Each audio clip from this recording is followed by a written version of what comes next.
Alright guys, Dokkan time, and today's how to build is going to be for the newly released Omen Ultra Instinct Transforming Goku. This is the new Tanabata LR on JP Dokkan. We do not have news if this will be coming to global soon or later. My assumption is later, unfortunately, but it is what it is. You can rest assured knowing that this is a very good unit. Now on the left side of the screen, that is the new home screen wallpaper.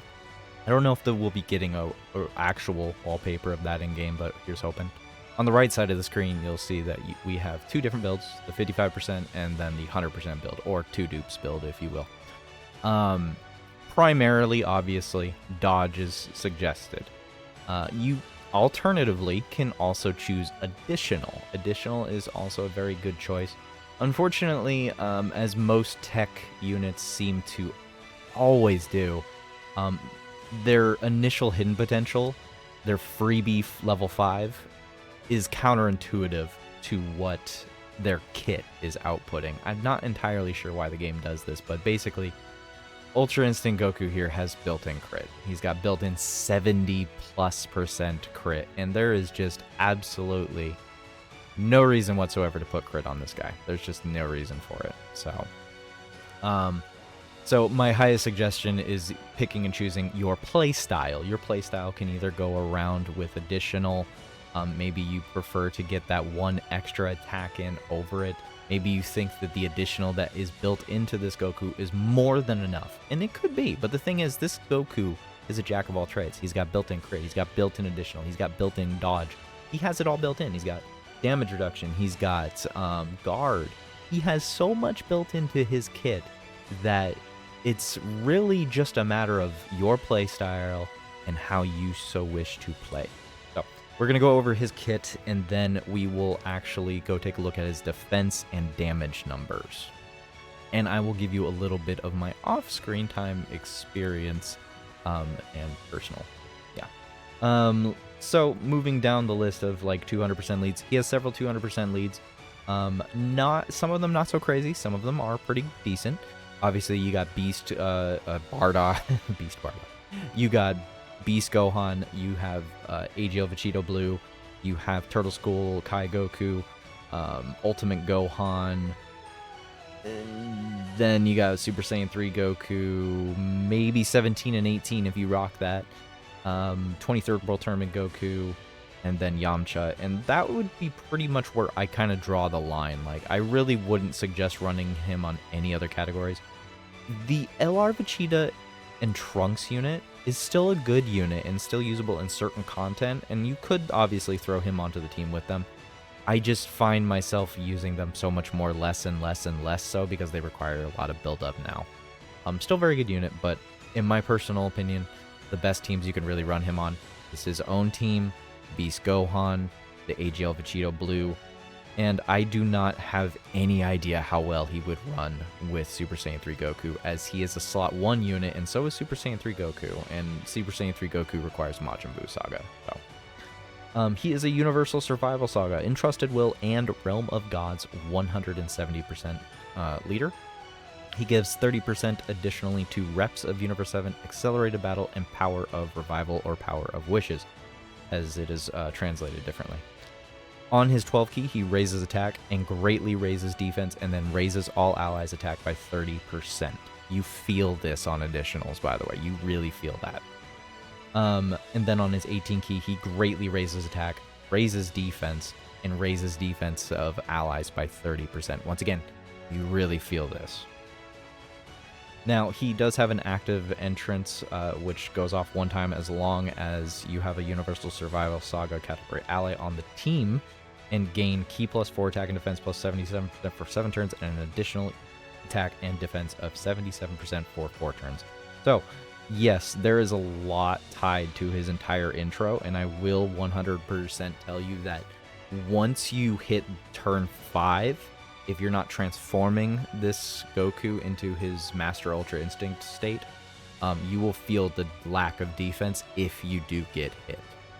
If you manage to hit turn 8 after his 7-turn buff is gone, you will 100% feel it, and you can die. It's not going to happen very often. He's got the built-in dodge. I hope your RNG is better than you think it is, because after turn 7, if you're still in the Omen state, which is very possible to happen if you're running double lead, because if you're running double lead with this Goku, you have to go through the domain, and we'll get to that later. Now, he does have Ki plus 7 attack and defense 200% at the start of the turn. He has a 70% chance to dodge. He has a 70% chance to crit, and he reduces damage received by 15% and reduces damage received by an additional 35% until he receives an attack. So until he receives his first attack, he has a damage reduction of 50% total. After receiving an attack, though, he will have guard activated for the rest of that turn specifically. To activate guard again, he will have to have been hit again. So basically, if he's in slot 1, he gets hit with a normal. Okay, the next time he would take a hit, guard will activate.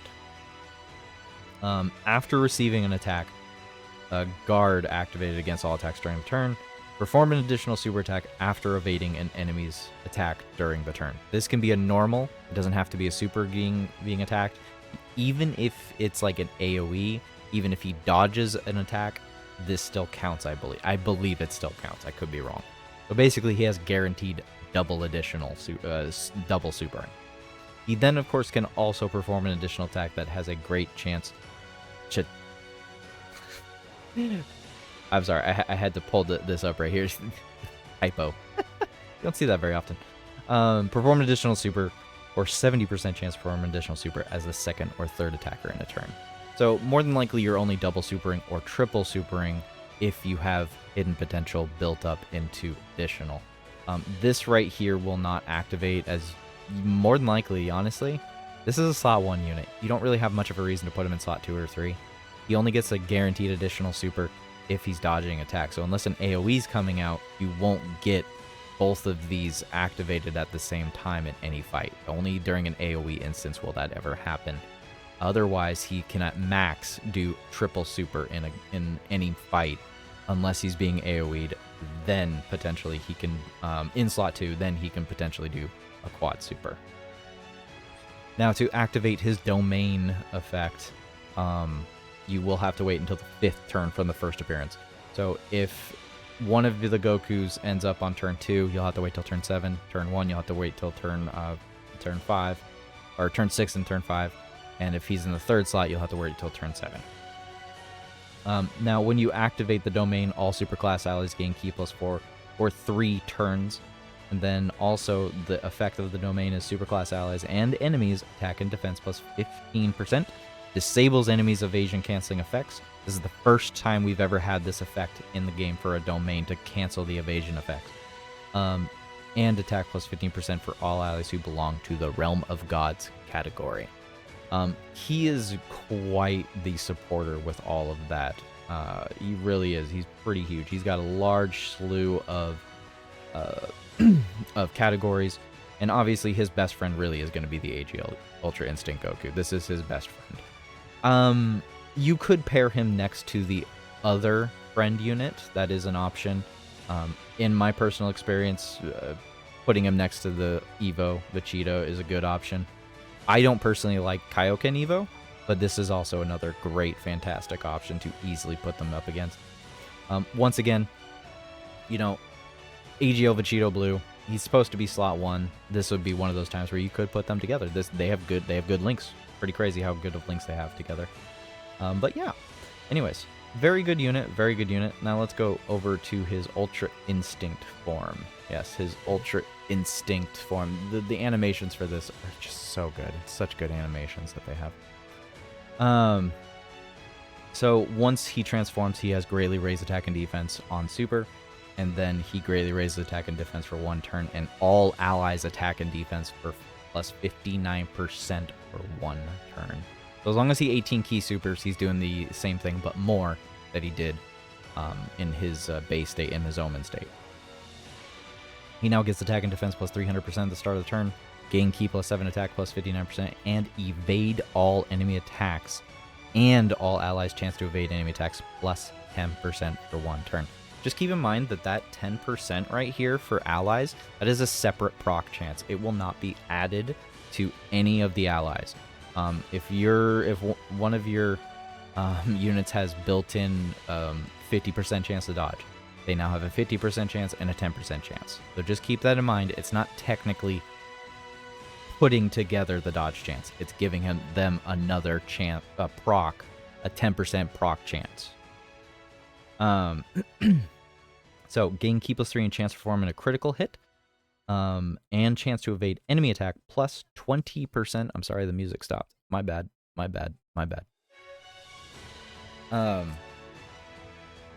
Where was I? Gain key +3, chance to perform a critical hit and chance to evade enemy attack plus 20% per attack performed. Max of key +2 and chance to perform a critical hit and evade enemy attack plus 77%. So you will have to evade 4 times in order to fully max that out. The first time you transform him, you'll get that activated right away. If you have only a 55% copy, unless 4 attacks are coming at you in like slot 1 before you can super attack, you might see a very low damage from him on turn 1. I will say that. 55% users beware. You could feel very underwhelmed with this unit. His attack stat is decent, but it's not super high. So if you only go for 55% copies like me, you might your mileage might vary greatly. This is a unit where at max dupes doesn't hit as hard as you think they would, and he does not have as high a defense either. But he has all these things built into his kit to circumvent that. Now he counters on every single one of his dodges. So every time he dodges, he's actually countering at the same time. The damage on this, I've noticed, goes up and down. At rainbow status, before supering, he could be getting a counter for like 1.72 mil. And then after super attacking, it could be around the roughly 4-5 range at rainbow. 5 mil. He also reduces damage received by 20% and then reduces damage received by an additional 40% until he receives an attack. So he has actually 60% damage reduction until he gets hit 1 time. Afterwards, he'll only have 20% damage reduction, and then he will, of course, have guard for the remainder of the turn. And then the guard will proc on the next hit that he would take. Gain an additional attack plus 91% and chance to perform a critical hit and evade enemy attack plus 20% if HP is 50% or below at the start of the turn. So, once again, this is a separate proc chance for evasion. This will not give you a 97% chance to dodge. No, this will be a 77% and a 20%. That's how it'll work. Same thing with the crit. It'll be just another additional chance to crit. And then he performs an additional super when key is at 24, or, well, yeah, key or 24. So, he has built-in additional, built-in crit, built-in dodge, and that's why we go back to what I was saying on my build suggestions on the side, being that it is user choice on how you wish to build him. The only one that I feel is not super crucial is crit. When it comes down to crit, if they have built-in crit of at least 50% or more, I never suggest you put crit into a unit. This guy has 70% chance plus to be able to crit, not to mention his primary team has built-in crit buffing all over the place. So please don't give this unit crit. Give him additional, and then give him dodge. It is entirely up to you how much you want to go in between those two, but in general, I personally will probably be leaning towards additional and then put the rest into dodge. I need to have a little bit more playtime with him. I need to see how well he does in certain things to see if I want to go more for the dodge or go for more for the additional. Personally, I kind of want to see some more damage out of him, so I kind of want to go more towards the additional route. But once again, entirely up to the user, up to you. Additional or dodge, your choice. With that all in mind, I do want to go ahead and bring up his stats, his calculations by Rocket Lizard OP and Halvard on Twitter. I'm going to go through both of them because they have kind of altering different stats. Halvard, our good buddy over here, has his max possible defense popped at 1.154 million. 1 million defense is not a lot. It is not a lot in Omen, and it's not going to be too much different in Ultra Instinct at 1 million. He actually loses a little bit of defense somehow. But with Domain active, with buffs from other characters on the team, your mileage on his defense could be higher up into the 1.3 range, potentially. Just really depends. You do want to hit 24 key Domain. I mean, you will have 40% support, so maybe it is taking into consideration of support from allies. He could have ranging different defenses. But his defense is okay, but he's not surviving too much. He really does need to dodge. He really does need to dodge. It's not super dodge or die, but it will wipe out your health bar, basically. Unless guard is activated, which requires him being hit twice, a super attack could potentially hurt you very significantly, if not close to kill you, on both Omen and Ultra Instinct. Now, what I really want to look at is the damage numbers. The damage numbers is actually what I want to kind of look at here. Let me get it popped out to the side here if I can. So let's see here.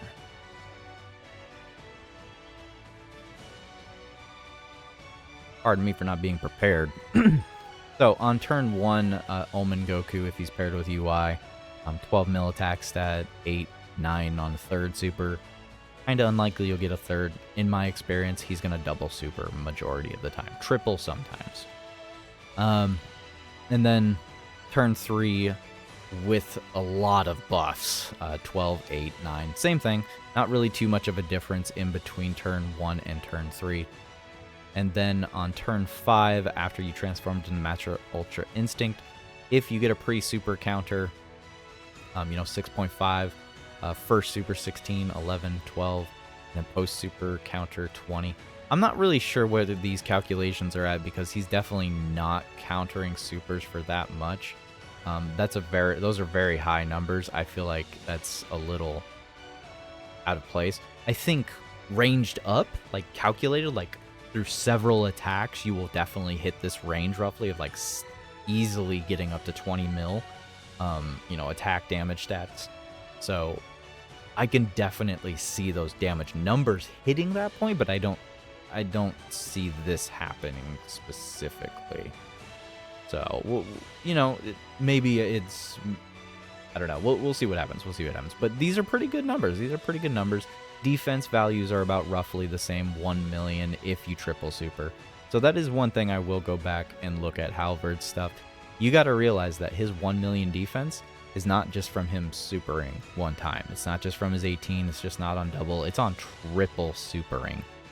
So you will be at maybe bare minimum of 900k defense, but I would not really go forward thinking he's going to have more than that. So just keep that in mind. His defense is not that crazy. He really is a Ultra Instinct, and he is fighting for his life on the urge of death. And I would highly suggest that he needs to dodge a good portion of the fight. But the guard and the damage reduction really does come in handy. It really does help. If he does get hit with a super attack from like a 2 million range, with the damage reduction, you can expect to get hit with, depending on if it's a super or an extreme type, anywhere from 400k to 800k. And anything above 2 million, you might just be straight up dead. It just really depends on your team comp, and it just depends on the order of attacks received. If guard is activated, obviously guard being activated would be the most ideal situation to be getting hit with a super, but that requires being hit 2 times too.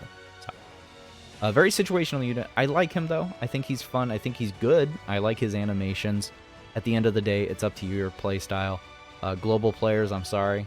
I guess we're gonna have to wait a while for this one potentially, which I'm kind of fine with. I would like to put a good stone investment into this guy to get. But yeah. Anyways, guys, JP players, let me know how you feel about this unit. How are you going to build him? Are you going to aim towards more additional or dodge route? Let me know down in the comments. And I hope you have a good day and a good night.